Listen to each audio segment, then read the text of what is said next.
వైఎస్ఆర్సీపీ అధినేత వైఎస్ జగన్ జిల్లాల పర్యటనకు ముహూర్తం ఫిక్స్ అయింది. అతి త్వరలోనే ఆయన రాష్ట్ర వ్యాప్తంగా విస్తృతంగా పర్యటించనున్నారు. ప్రతి జిల్లాలోనూ 2 రోజుల పాటు ఉండనున్నారు. పార్టీ శ్రేణులతో నియోజకవర్గాల వారీగా సమీక్షలు కూడా నిర్వహించబోతున్నారు. జిల్లాల పర్యటనలకు వైఎస్ఆర్సీపీ అధినేత వైఎస్ జగన్మోహన్ రెడ్డి నేరుగా కార్యకర్తలతోనే మాటామంతి. సంక్రాంతి తర్వాత జిల్లాల పర్యటనలకు శ్రీకారం. ప్రతి బుధవారం, గురువారం కార్యకర్తలతో సమావేశం. రోజుకు 3-4 అసెంబ్లీ నియోజకవర్గాల కార్యకర్తలతో భేటీ. జననేత వైఎస్ జగన్మోహన్ రెడ్డి రాష్ట్ర వ్యాప్త పర్యటనకు రెడీ అయ్యారు. అన్ని జిల్లాల్లోనూ ఆయన పర్యటించనున్నారు. ఇందుకోసం ముహూర్తం కూడా ఫిక్స్ అయింది. సంక్రాంతి తర్వాత నుంచి ఈ పర్యటనలు ప్రారంభం కానున్నాయి. కొత్త సంవత్సరంలో కొత్తగా ఈ కార్యక్రమం ప్రారంభం కాబోతోంది. జిల్లాల పర్యటనలో భాగంగా వైఎస్ జగన్ వరుస పెట్టి అన్ని పార్లమెంట్ నియోజకవర్గాల్లో పర్యటించనున్నారు. ఈ సందర్భంగా ప్రతి జిల్లాలోనూ 2 రోజుల పాటు ఆయన ఉండనున్నారు. అక్కడే బస చేస్తారు. రోజుకు 3 లేదా 4 నియోజకవర్గాల చొప్పున కార్యకర్తలతో వైఎస్ జగన్ సమావేశమవుతారు. నేరుగా వారితో మాట్లాడి వారి అభిప్రాయాలను తీసుకుంటారు. నియోజకవర్గాల్లో పార్టీ పరంగా నెలకొన్న పరిస్థితులను, పార్టీ శ్రేణులను అడిగి తెలుసుకోనున్నారు వైఎస్ జగన్. పార్టీ మరింతగా బలోపేతం కావడానికి ఏం చేయాలనే అంశాలపై చర్చించనున్నారు. గత ఎన్నికల సందర్భంగా జరిగిన తప్పిదాలపై సమీక్ష చేయడంతో పాటు గడిచిన 5 ఏళ్లలో ఏం జరిగిందనే విషయాలపై కూడా కార్యకర్తలతో మాట్లాడతారు. ప్రతి పార్లమెంట్ నియోజకవర్గ పరిధిలోనూ ఈ సమావేశాలు, సమీక్షలు జరుగుతాయి. ఈ కార్యక్రమానికి కార్యకర్తలతో జగనన్న అనే పేరు పెట్టే అవకాశం ఉన్నట్లుగా తెలుస్తోంది. ఈ సందర్భంగా రానున్న రోజుల్లో పార్టీ పరంగా ఏం చేయాలో కూడా డైరెక్ట్ గా కార్యకర్తలకే వైఎస్ జగన్ దిశానిర్దేశం చేయనున్నారు.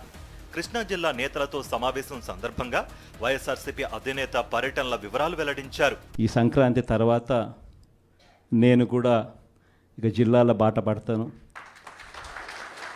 ఇనిషియలీ ప్రతి బుధవారము, గురువారము, బహుశా జనవరి నెలాఖరు నుంచి మొదలు పెడతాను అనుకుంటున్నా.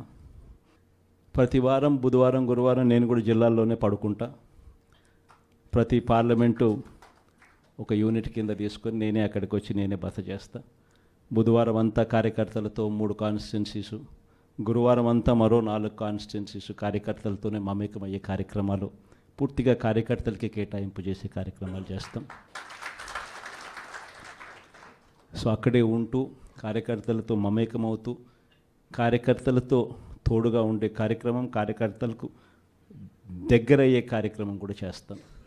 దాంట్లో భాగం కూడా ప్రోగ్రాంలో పేరు కూడా కార్యకర్తలతో జగనన్న పార్టీ బలోపేతానికి దిశానిర్దేశం అనే కార్యక్రమం పేరు కూడా పెట్టి ముందుకు తీసుకొని పోతాం. వైఎస్ జగన్ జిల్లాల పర్యటనల ప్రారంభమయ్యే సమయానికి మండల స్థాయిలో పార్టీ పరంగా అన్ని కమిటీలను పూర్తి చేయాలని నిర్ణయించారు. ఇప్పటికే రాష్ట్ర స్థాయిలో పార్టీ పరంగా కార్యవర్గ నియామకాలు దాదాపు పూర్తయ్యాయి. దాంతోపాటు అన్ని విభాగాల రాష్ట్ర స్థాయి నియామకాలు కూడా పూర్తయ్యాయి. జిల్లాల అధ్యక్షుల నియామకాలు కూడా జరిగాయి. త్వరలో జిల్లా కార్యవర్గాలను పూర్తి చేయడంతో పాటు మండలాల స్థాయిలో కూడా కార్యవర్గాలను నియమించబోతున్నారు. పార్టీ పరంగా ఇలా మండలాల స్థాయిలో, గ్రామ స్థాయిలో, బూత్ లెవెల్లో కార్యవర్గాలను పూర్తి చేయాలని నిర్ణయించారు. మొత్తానికి వైఎస్ జగన్ జిల్లాల పర్యటనలు ప్రారంభం కాబోతున్న నేపథ్యంలో పార్టీ శ్రేణుల్లో కొత్త జోష్ కనిపిస్తోంది. కార్యకర్తలంతా తమ అభిమాన నేత రాక కోసం ఎదురు చూస్తున్నారు. సంక్రాంతి తర్వాత నుంచి కార్యకర్తలతో జగనన్న కార్యక్రమం ప్రారంభం కానుండగా మొదట ఏ జిల్లా నుంచి ప్రారంభం అవుతుందో పార్టీ ముఖ్య నేతలు త్వరలో అధికారికంగా ప్రకటించనున్నారు.